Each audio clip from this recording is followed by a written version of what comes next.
Bapak Ibu Saudara yang dikasihi Tuhan, kali ini saya mau menyampaikan firman Tuhan dengan tema Paul's Brave and Bold Testimony.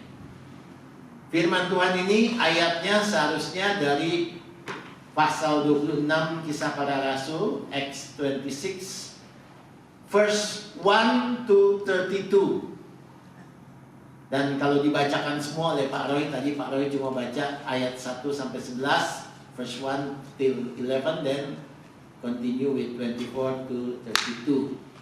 Kalau dibacakan semua, Pak Roy berbusa.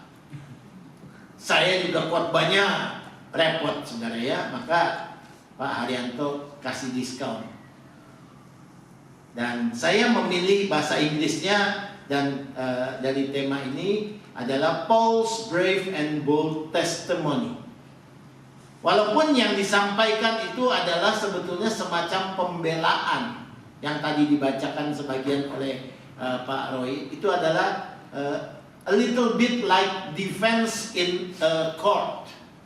Seperti suatu pembelaan di dalam suatu pengadilan. Tetapi bagi saya dan bagi banyak penafsir dan khususnya di dalam pemahaman secara teologi, yang disampaikan Paulus itu bukanlah sekedar defense.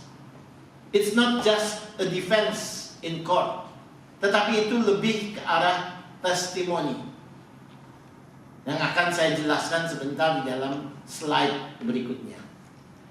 Saya akan membahas 3 hal atau 4, fokus pada 4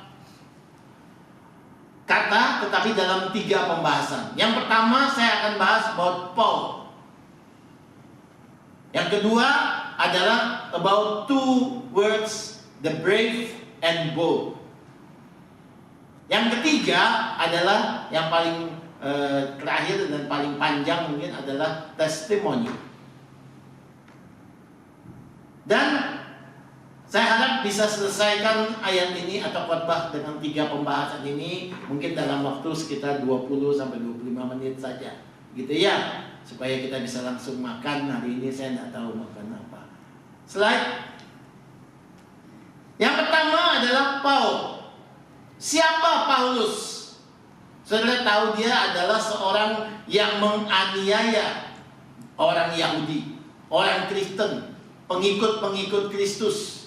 Ada di dalam pasal sebelumnya sampai pasal 9 Kisah Para Rasul, dia bertemu dengan Kristus, ditegur, ditemplak. Kristus membuat dia buta dan menegur dia, Paulus, Paulus, mengapa engkau menganiaya aku? Itu ada dan tadi sudah dibacakan kembali, diulangi kembali oleh Pak Roy melalui perkataan Paulus sendiri di dalam Acts 26 ayat 2 sampai dengan 23. Di situ Paulus mengatakan dengan panjang dan lebar, saya tidak perlu mengulangi lagi, tetapi saudara bisa mengulangi. Di mana Paulus mengatakan dia adalah seorang yang berwarga negara Romawi sebetulnya. Dia seorang Yahudi, tetapi dia belajar di bawah pendidikan Romawi, seorang guru yang bernama Gamaliel, dan kemudian menjadi seorang warga negara Romawi yang bertugas menganiaya, mengejar, menyiksa, menangkap, menyiksa dan memenjarakan pengikut-pengikut Kristus. Tetapi kemudian dia dipanggil oleh Kristus untuk menjadi rasul. Paul is a persecutor who became apostle. Ini yang pertama. Yang kedua, dia adalah seorang Roman citizen. Itu sebabnya maka Paulus diberikan kesempatan untuk berbicara di dalam pengadilan. Ayat pertama dari pasal 26 tadi yang dibacakan oleh Pak Roy, di situ dikatakan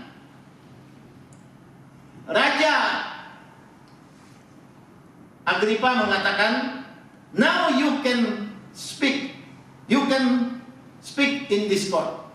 Engkau boleh berbicara. Kalau tidak diizinkan berbicara, tidak boleh berbicara.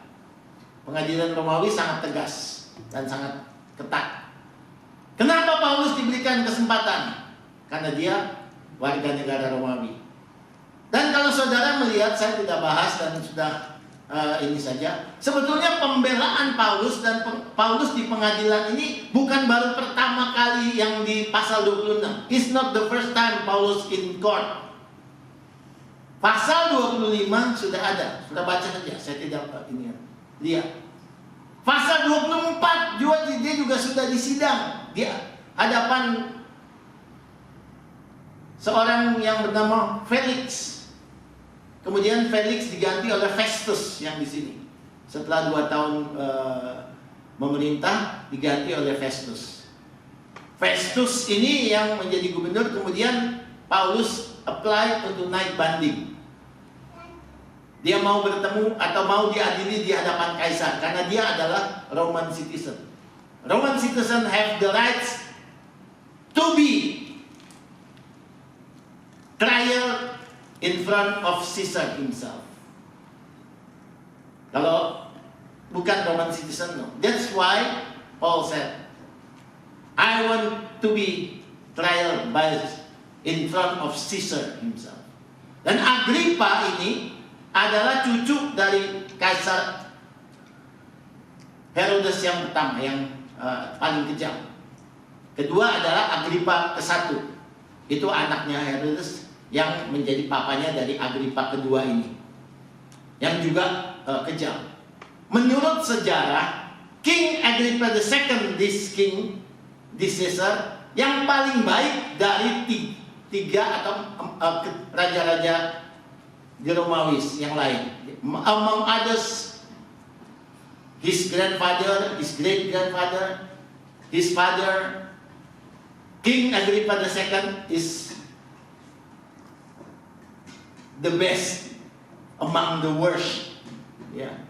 Dia jahat juga, tapi dia paling baik. Maka ada yang mengatakan itu sebabnya Paulus mau minta naik banding, mau bertemu dengan dia, diadili oleh King Agrippa ini. Tidak mau dia oleh gubernur si Festus ataupun oleh Felix, dia sudah membela diri.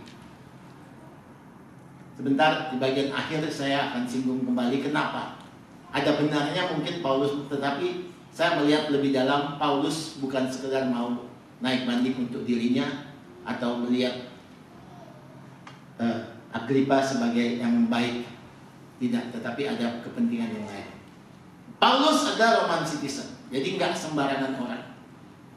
Lalu Kristus mengubah nama Paulus dari namanya yang sebelumnya, yaitu Saulus, dan memakai menjadi apostle.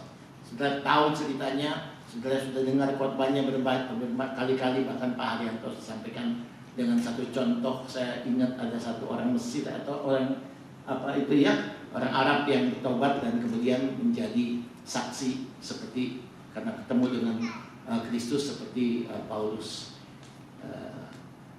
Yang terakhir, yang memasukkan Paulus ke dalam pengadilan, yang membawa Paulus bukan orang Romawi, tetapi orang Yahudi sendiri. Kalau sudah baca di pasal 24 atau sebelumnya, Paulus ini luar biasa. Di dalam trial oleh bangsa Yahudi, dia bisa bikin pengaruh sampai perpecahan, sampai ada perpecahan, sampai ada blok yang bela Paulus dan setuju dengan Paulus maupun yang tidak setuju. Karena Paulus seorang Farisi, he is a Pharisee, he is a diligent scholar of teologi. Jadi dia mengerti. Paulus tahu, bahkan dia waktu dia sampaikan pandangannya, pembelaannya, orang jadi bilang benar juga si Paulus. Yang benar salah, nggak bisa begini. Jadi ada perpecahan. Maka Festus atau Felix waktu itu sebagai ini bilang kita mesti adili lebih ini lagi di hadapan kaisar. Dan Paulus bilang, I want to be trial by Caesar. Ini Paulus. Yang kedua, mengenai brave and bold slide. Saya tidak bahas brave and bold dengan panjang lebar. Saya kasih 2 gambar ini aja, saudara. Saudara tahu ini? Ini Brave and Bold itu adalah julukan atau sebutan kepada Batman and Robin, tokoh superhero yang disebut dengan dynamic duo. Itu bikinannya DC, Direct Comics. Ada dua yang besar, DC dan Marvel. Sekarang Marvel lebih unggul, tapi dulu yang awal mulanya itu si DC duluan dengan Superman keluar, kemudian Batman, The Flash, Green Lantern. Nah, kemudian disusul oleh Marvel dengan Spider-Man, Captain America, Fantastic Four, dan semuanya. Filmnya banyak lah, saya nggak paham. Tetapi kenapa saya tertarik? Karena The Brave and the Bold ini menjadi judul yang dipakai oleh komik, bukan film, komik. Di film nggak pakai judul ini, di komik. Batman dan Robin disebut the brave and the bold. Kenapa? Karena Batman itu brave. Salah satu alasannya adalah Batman tidak punya superpower. Batman ditembak mati, ditusuk tembus. Superman beda dengan waktu itu. Batman dan Superman dulu buat. Superman itu nggak mempan ditembak, bisa terbang. Batman juga bisa terbang, tapi pakai gadget. Dalam salah satu komik ditanya, kamu nggak punya apa? What is your superpower, Batman? I'm rich. Dia punya superpowernya cuma karena dia kaya. Dia memang miliuner, Bruce Wayne. Enggak, dia bisa bikin gadget, bisa bikin mobil, bisa bikin apalah segala macam di badannya tuh gadget semua. Itu yang membuat orang bilang dia hebat. Bisa bergabung dalam Justice League, kelompok superhero yang punya superpower. Dia satu-satunya yang gak punya. The Flash punya. Flash bisa lari cepat, bisa tembus waktu, bisa tembus tembok kalau dia pakai getah fiber. Green Lantern punya cincin yang bisa proyeksi apa aja mau untuk jadi. Batman gak punya. Sebaliknya, dan selanjutnya si Robin. Robin itu pasangannya, tandemnya Batman. Robin juga tidak punya superpower. Cuma dia masih muda dan atletis.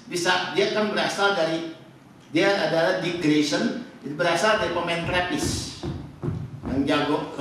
Dia sangat lentur badannya. Lalu dia bisa main toya, apa itu, tongkat. Itu ada. Itu samurai, bukan tongkat. Dick Grayson. Dan bold. Dan Robin bold karena apa? Disebut bold karena dia ceplos-ceplos. Sama Batman yang lebih senior, dia berani kritik, berani ngomong apa adanya, tidak takut kalau dia benar. Batman juga begitu. Kenapa brave? Brave because he is right. Paulus, saya bilang brave dan sekaligus bold. Karena dia berani mengatakan kebenaran di hadapan kaisar yang jahat, walaupun tidak sejahat kakeknya atau papanya. Berani mengatakan kebenaran di hadapan gubernur yang siap untuk menghukumnya dengan hukuman yang berat, termasuk hukuman mati. Di hadapan bangsa Yahudi yang menuntut dia katakan kebenaran. Apa kebenaran? Sudah bisa lihat tadi dia mengatakan kebenaran adalah Mesias yang mati dan bangkit, yaitu Kristus. Itu intinya. The brave. Lalu dia bold. Dia berani mengatakan di depan, dia tidak takut untuk mengatakan yang benar dan mengoreksi yang salah. Saya minta maaf ya, saya juga harus brave and bold, khususnya kepada istri saya. Pak Sugiono, tolong lagu yang tadi Tuhan menetapkan diputar ini. Saya harus koreksi. Kemarin katanya ada perdebatan, saya nggak mau bikin ini ya, antara pendeta dan singer ataupun dengan apa semua mengenai lagu ini. Tolong tadi lagu yang tadi yang Tuhan menetapkan. Saya harus koreksi karena ini contoh dari the brave and the bold. Saya brave dan karena benar, dan bold saya sampaikan langsung dengan tidak maksud apa-apa supaya jemaat jelas. Karena ini lagu yang terkenal dan baik. Udah, tolong ditampilkan syairnya tadi. Pak Herman bisa tolong bantuin nggak? Kelihatannya sebelum ini, ya.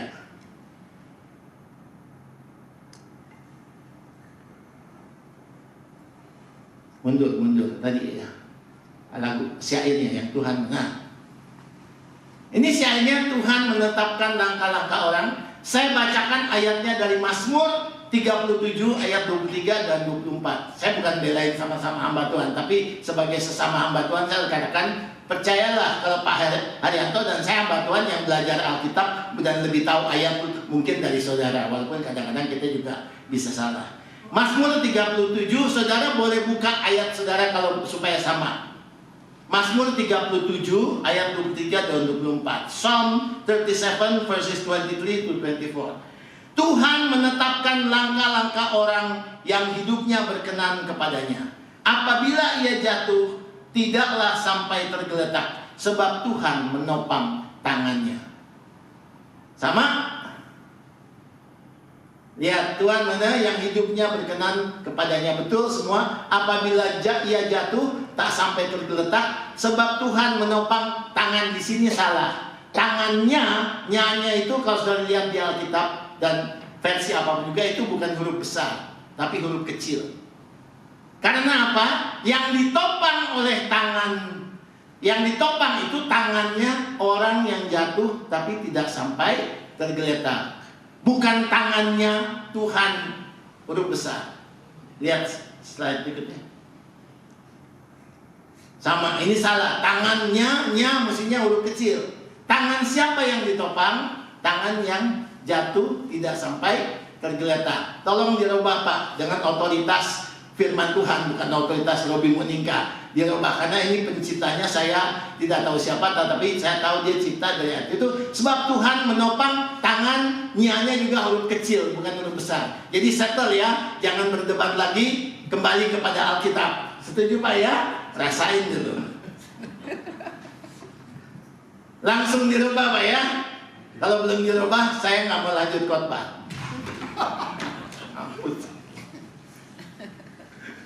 Oke, kasihan Pak Sugi pusing dia. Itu dia. Rawat dulu aja Pak, jangan takut Pak. Tenang aja, saya khotbah 20 menit cuman kok. Kalau Pak Haryanto bisa. Itu tangannya di atas semua, nyanya udah kecil semua. Tangan, sebab Tuhan menopang tangannya. Apabila ia terus semuanya N-nya huruf kecil.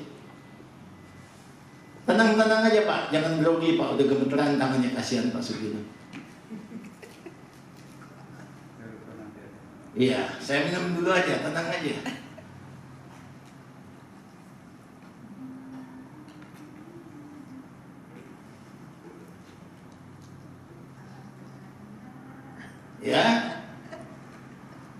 Ya, balik lagi, ada lagi belum? Itu belum, sebab Tuhan menopang tangannya, nyanya huruf kecil juga Pak.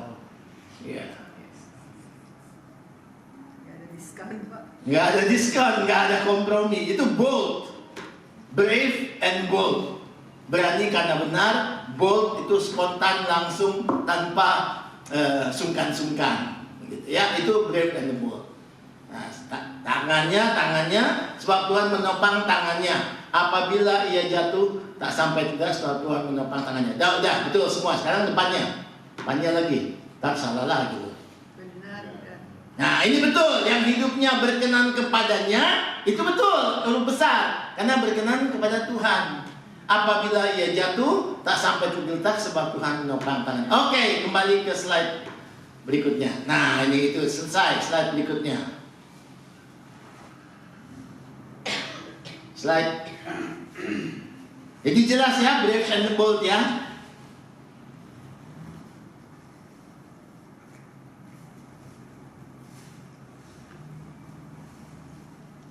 Macet Pak.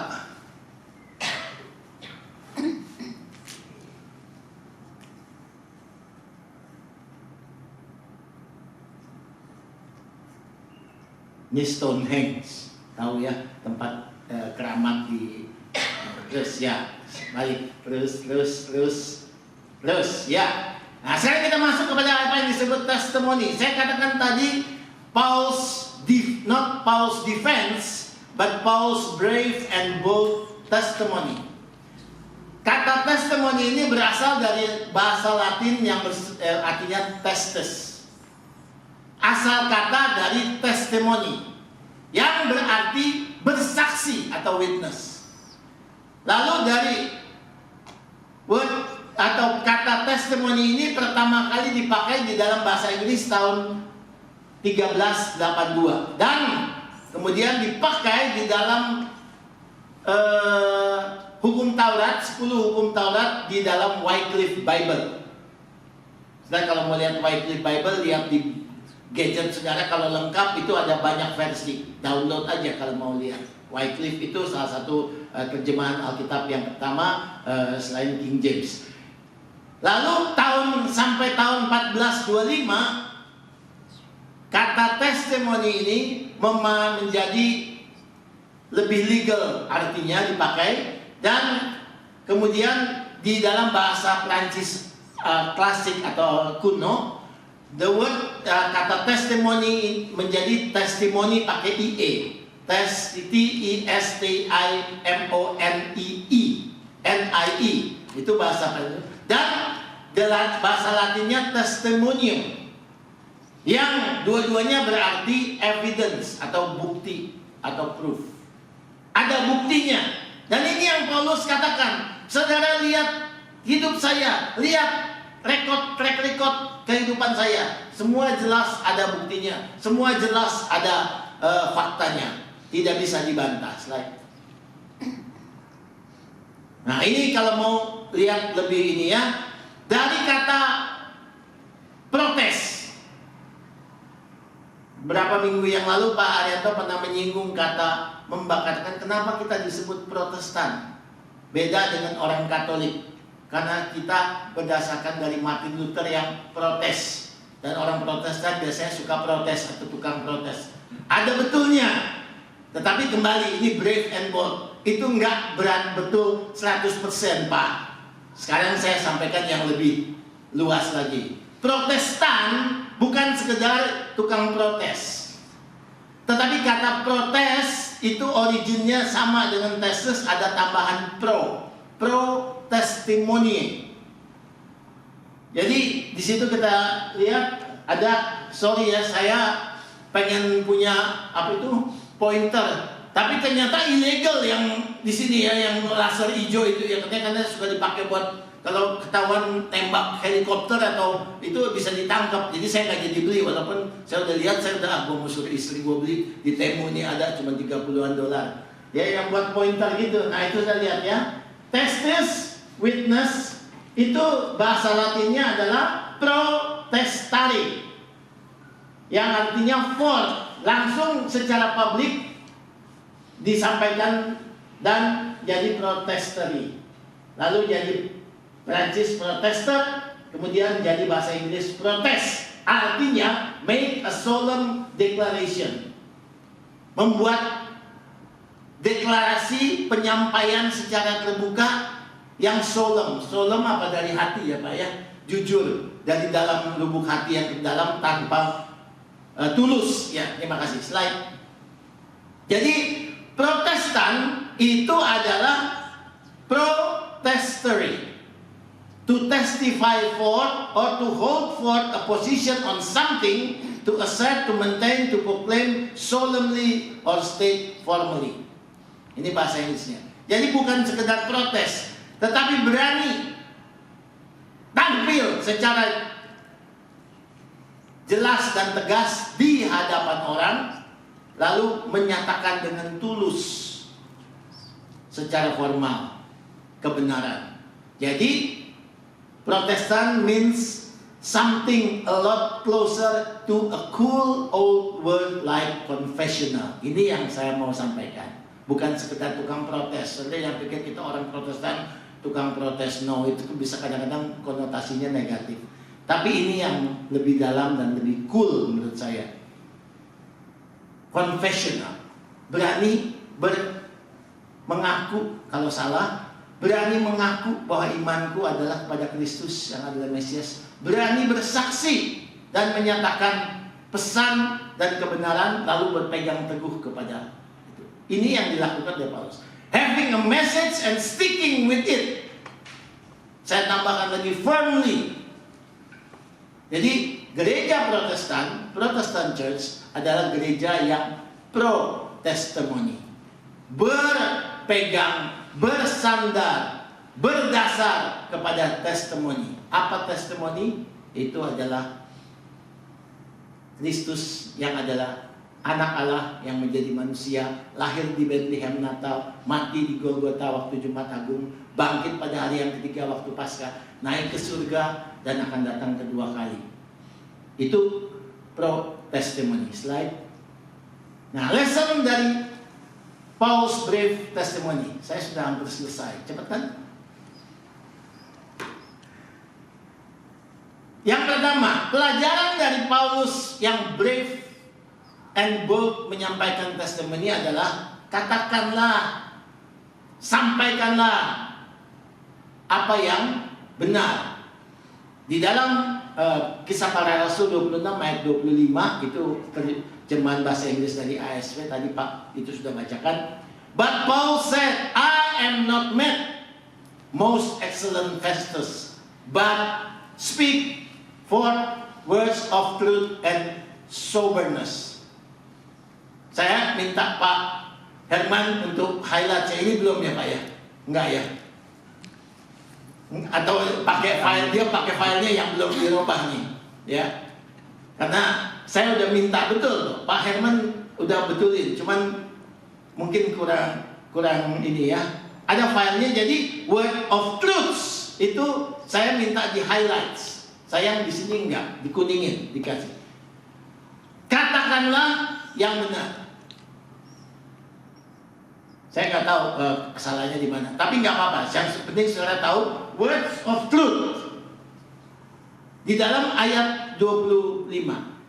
Atau kalau saudara lihat di 2 Timotius pasal 2 ayat 15. Di situ dikatakan, katakanlah dengan terus terang, mengatakan perkataan kebenaran itu. Kata Paulus kepada Timotius. Saya tidak tampilkan atau saya lupa minta tampilkan ayatnya. Tapi dengan terus terang menyatakan, memperkatakan perkataan kebenaran. Itu yang harus kita lihat dari pembelaan Paulus atau kesaksian atau apa yang Paulus katakan di dalam testimoninya di hadapan King Agrippa dan Festus gubernur. Yang kedua, obedience to God. Taat. Taat bukan kepada manusia. Taat bukan kepada orang yang menjadi pimpinan perusahaan, bos kita. Taat bukan kepada orang tua saja, tetapi yang utama adalah taat kepada Tuhan sesuai dengan firman-Nya. Ini pelajaran yang kedua.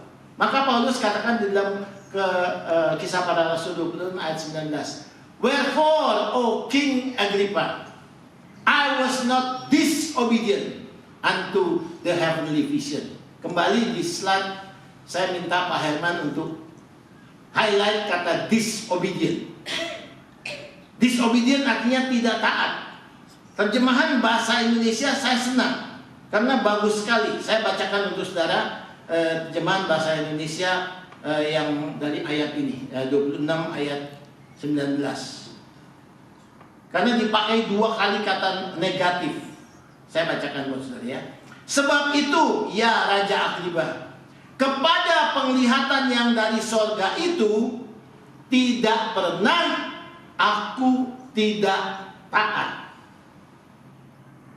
Jadi dipakai 2 kali kata tidak. Tidak pernah aku tidak taat. Saya senang kalimat ini karena menunjukkan tidak 2 kali, double, bahwa Paulus tidak mau tidak taat 2 kali. Never have I disobedient to this heavenly word. Itu terjemahan versi saya. Tidak pernah aku tidak taat. Artinya sekalipun Paulus tidak taat setelah dia bertobat dan dipakai. Ini obedience yang sejati. Obedience is, kalau menurut definisinya Paulus di ayat ini adalah never disobedient to to the Word of God. Amin. Saudara boleh bilang, saya nggak pernah ini kok. Tapi saudara pernah nggak taat sama firman Tuhan? Pernah sih, sekali, dua kali, kadang-kadang. Itu bukan obedience menurut versinya Paulus. Paulus punya obedience adalah, I was not able to do it. Never have I disobedient.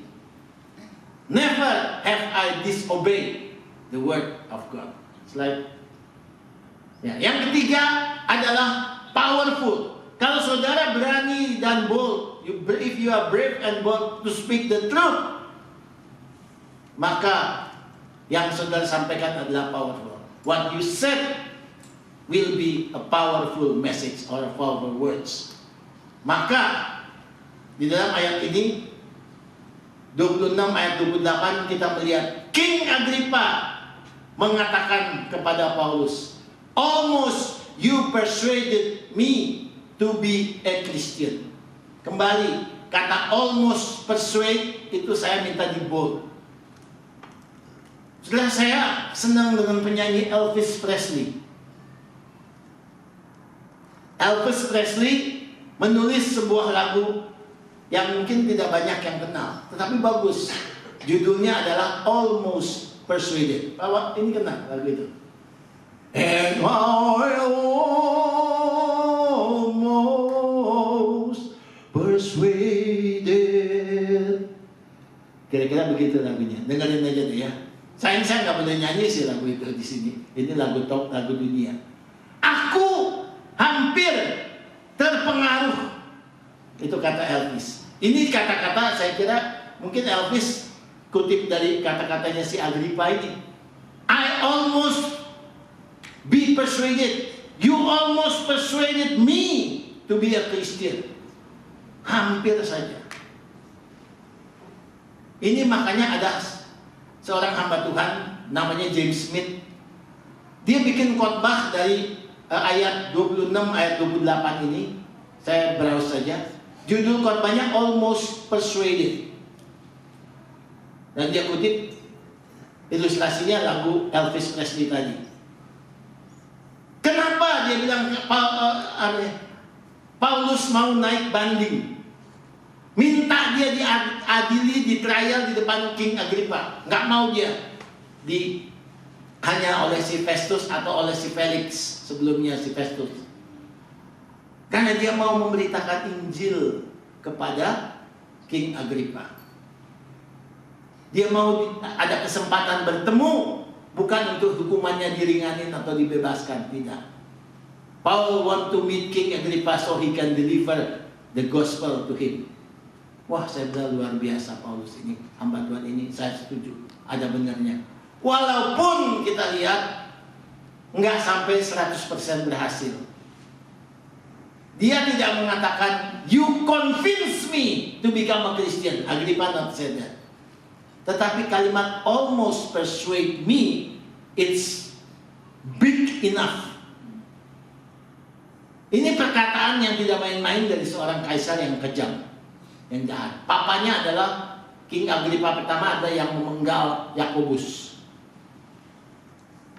Jadi kalau dia sampai mengatakan, ini bukan dia ngomong bisik-bisik loh, di depan orang, you almost persuade me to be a Christian. Luar biasa. Soal dia selamat atau enggak, itu kedaulatan Tuhan. Tapi bahwa Injil sudah diberitakan kepada King Agrippa, yes. Injil sudah dia terima, yes. Injil sudah bekerja di dalam pikirannya, di dalam hatinya, yes. Bahwa belum sampai menjadikan dia bertobat, it's not our mind our own business. Saya harus katakan, apakah saudara juga cuma sampai seperti King Agrippa? Almost, Pak Robi, Pak Haryanto, you almost persuade me to be a Christian. Sorry. Kalau itu yang terjadi, saya harus berkata lebih dari itu. You must convince, Lord, I want to be a Christian. Kalau sudah dibaptis, puji Tuhan. Kalau belum dibaptis, mari join. Tahun depan ikut katekisasi, join Angela, anaknya Pak Wanto. untuk dibaptis. Kalau sudah dibaptis belum konfit, waktu bayi, waktu anak-anak belum CD, mari join. Sorry saya lupa namanya. Bella anaknya ya. Untuk CD namanya apa? Confirmation of Faith. Ya, Confirmation of Faith.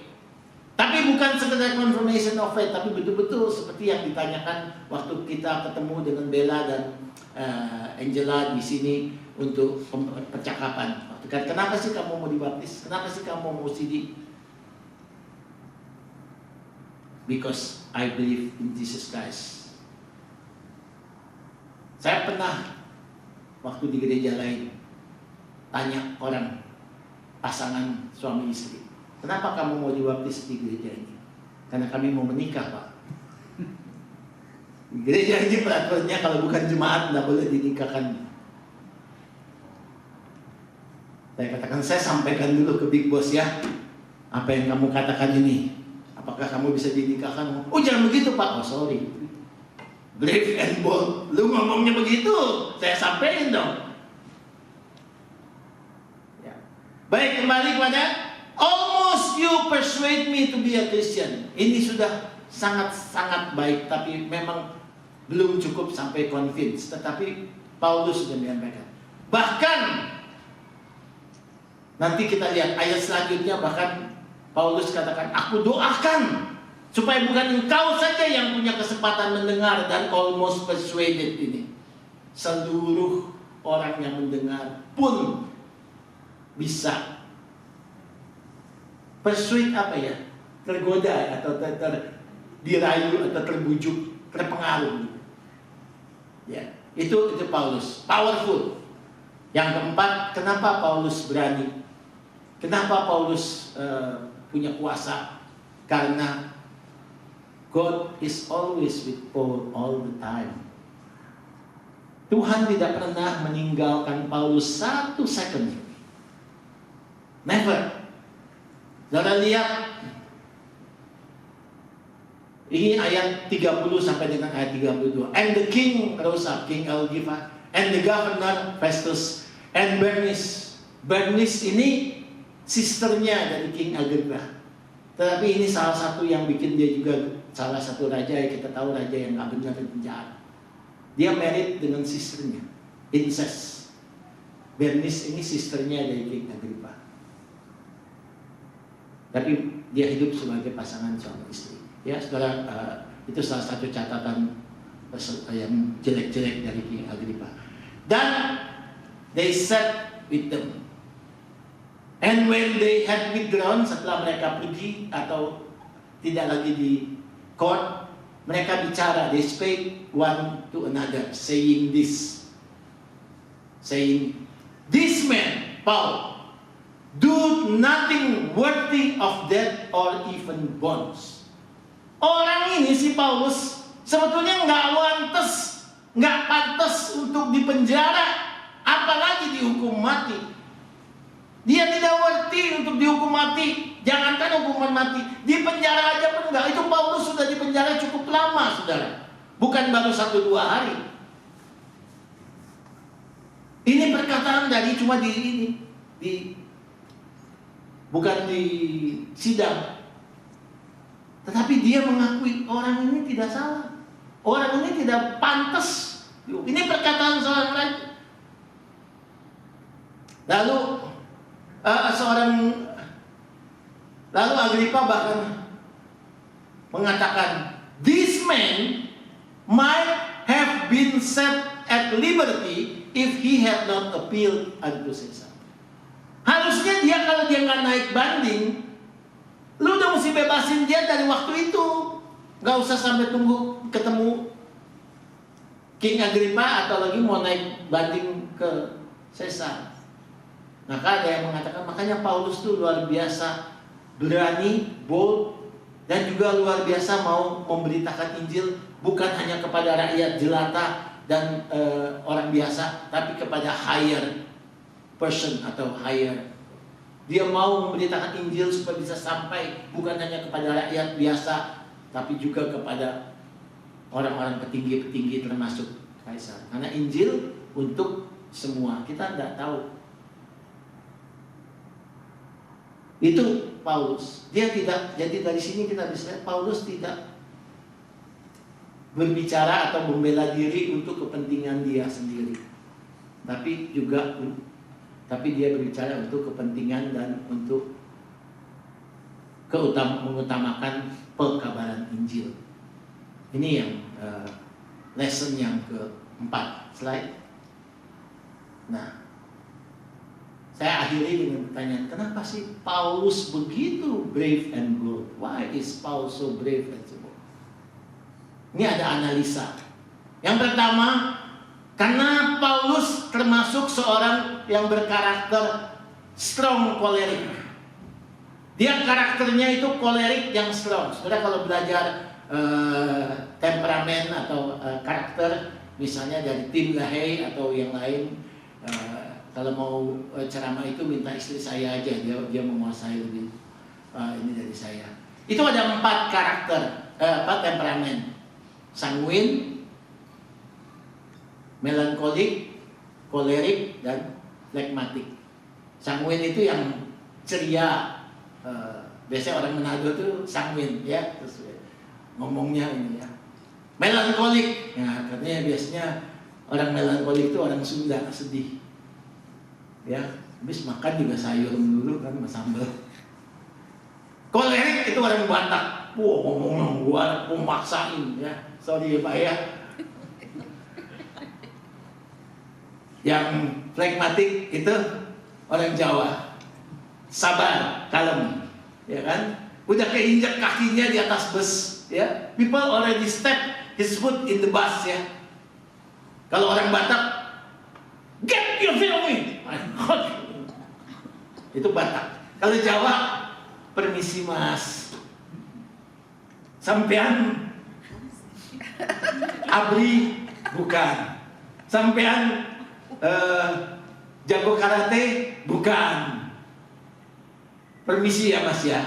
Tolong kaki sampean diangkat, dipindahin dari kaki saya.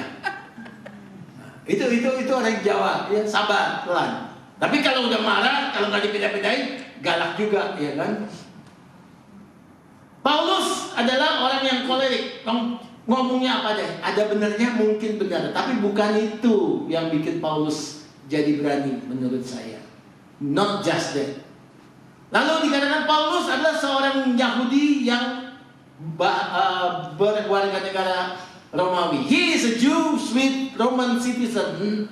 Yes, it's true. Tetapi bukan itu juga yang membuat dia berani dan mau diadili, walaupun ada benarnya. Kalau sekarang mau lihat bagaimana dia berani, dan ini baca aja pasal 24 dan pasal 25 itu dijelasin soal Paulus di hadapan Felix dan Festus, kemudian lanjut 26. Tetapi yang paling utama adalah karena God is with him. Amin. Karena ada Tuhan di dalam diri Paulus. Tuhan yang, karena ayat 26, pasal 26 ayat 22 saya ambil dari basic English, Bible basic English ya, yang kata ininya semua pakai English yang basic. And so, by God's help, I'm here today, witnessing to small and great, saying nothing but what the prophets and Moses said would come about. Kembali, saya minta di highlights, tapi highlightnya tidak keluar di sini. By God's help. Paulus katakan bukan karena kuatku, bukan karena gagahku. Saya pernah menyanyikan lagu bukan karena kuatku ku berjalan, dari siapa tuh Pak? Yang penyanyi perempuan yang Bapak kemarin minggu lalu putar. Bukan karena kuatku ku melangkah, Putri Siagian ya. Bukan karena kuatku ku jalani hidup ini, tapi oleh karena kasih-Mu Tuhan. Itu Paulus. Bukan karena kuatku, bukan karena gagahku, bukan karena hebatku, tetapi karena Tuhan yang mengasihi aku yang ada di dalamku. Dia kata, and so by God's help. 2 minggu yang lalu atau 3 minggu lalu saya pernah khotbah, I am with you. Itu tema ya Pak ya, ada ya. Allah menyertai kita. Dan saudara dan saya juga bisa seperti Paulus. Syaratnya cuma satu. Tuhan ada bersama dengan engkau. Kalau khotbah Natal itu pakai kata Immanuel. Allah beserta kita. Sebetulnya bukan beserta saja. Immanuel. Allah ada di dalam diriku. Allah ada di dalam dirimu, ada di dalam diriku, ada di dalam diri Paulus. Maka kita bisa bersaksi seperti Paulus juga, walaupun ada dalam kesulitan, dengan brave and bold. Slide berikutnya. Habis. Kiranya Tuhan memberkati kita dengan firman-Nya. Mari kita bangkit berdiri. Sebelum kita masuk dalam pengakuan iman, dengan hormat saya minta Pak Haryanto